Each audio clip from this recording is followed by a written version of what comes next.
Here's an AMI This Week shortcut with Grant Hardy. Lead with the inside leg, come down and right through, okay?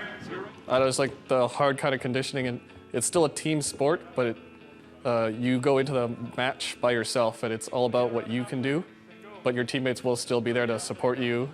Wrestling coach John T., who is legally blind, coaches high school kids at his old school, Notre Dame Regional Secondary School.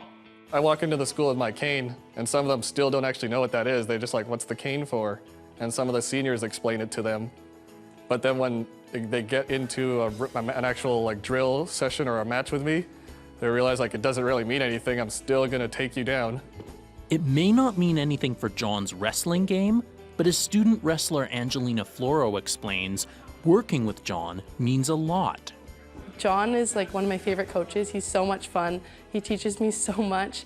It was really cool seeing him like wrestle. Like the first day I showed up, I didn't even know he was blind.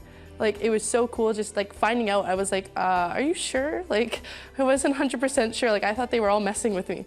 According to Angelina, John's determination pushes her to work harder. Sometimes like I'll complain like about not being able to do something or like saying that it's hard, but like he like can't see and he still somehow figures out how to like push past that. And I think it's so cool having that perspective of like him coming in, trying his best, even though like he might be like at a little bit of a disadvantage without having like his eyes to see like who's coming at him and like where the legs are, where your hands are, and he just like he has that just like the other senses that just kick in and like help him. And I think that's so cool. Body down, bend at the knees, get your hips down.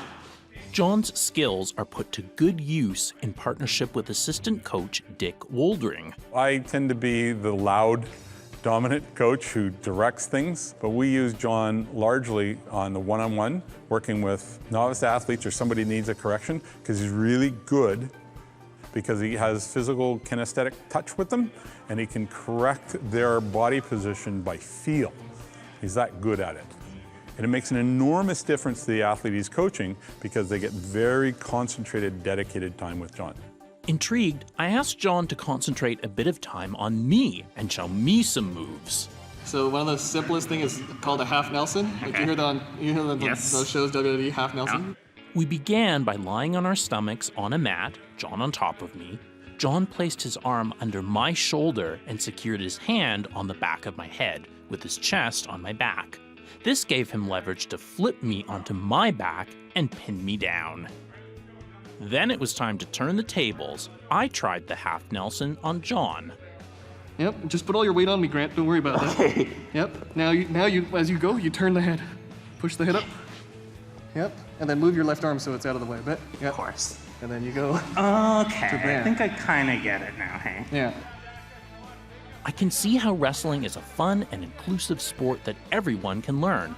There's just one rule change applicable to blind and partially sighted wrestlers, which is that contact is expected at all times. John says underestimating blind wrestlers is done at your peril.